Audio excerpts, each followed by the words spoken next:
is not matched anywhere else in New York State. So we're very lucky to have Fran and her team. Fran?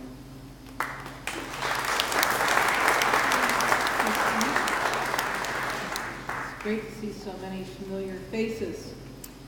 The Hudson River Estuary Program, for those of you who don't know about us, was organized to help people enjoy, conserve, and revitalize the Hudson River and its valley.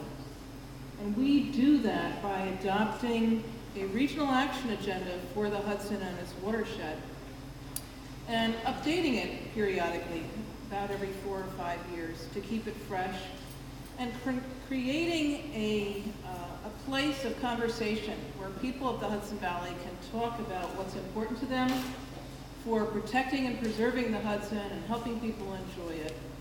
And we implement our action agenda through local projects and partnerships with people like you. Just out of curiosity, how many people in the audience have either received a Hudson River Estuary grant or have received technical assistance or in some other way partner with the estuary program? Yes, quite a few. So we have to get the rest of you under the tent.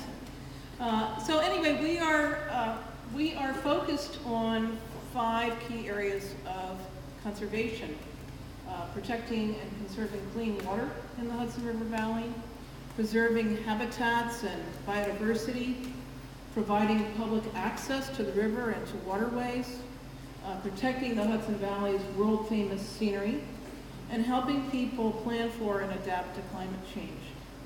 So today's event is being organized along those veins to help think about climate change, and I can't really think of any better time to be talking about it than this winter when we've had such erratic patterns of snow and heat and not snow. So it's a really important time, and it follows on the heels of storms like Hurricane Irene and Tropical Storm Lee that really made us very aware of the force of water and what it can do to community waterfronts, and how we really need to know where water is going to go, what impacts it will have, what infrastructure it might be impacting: roads, sewage treatment plants, houses, commercial establishments. So today is part of our effort to have a conversation in communities about what we're learning scientifically about climate change and what we're learning in New York State about what tools we can offer, what assistance we can provide to help people understand what's happening with climate change, what the trends are, what the science says, and how local people can think about this in a real hands-on way. Steve acknowledged most of our staff who are involved in this, but I also wanted to give a shout out to Emily Vale, who will be presenting today, and also to the Hudson River Research Reserve, which is an equal partner in this. It's a partnership we have between DEC and the federal agency NOAA, and they are key partners in organizing this today. So with that, I will turn it back to Steve to bring us to our next subject. But again, I wanted to thank you all for coming, for showing such interest in this. And if I could also just very briefly give a shout out to a couple members of our advisory committee. Steve Noble is here. Steve, raise your hand. Steve is a member of our Estuary Advisory Committee, and Barney Malloy. We also have members of other state agencies.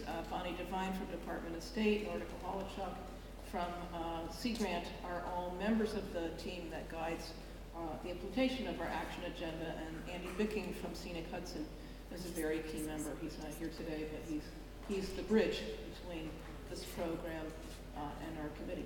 So thank you very much for coming, and we look forward to spending the rest of the day with you. Thank you.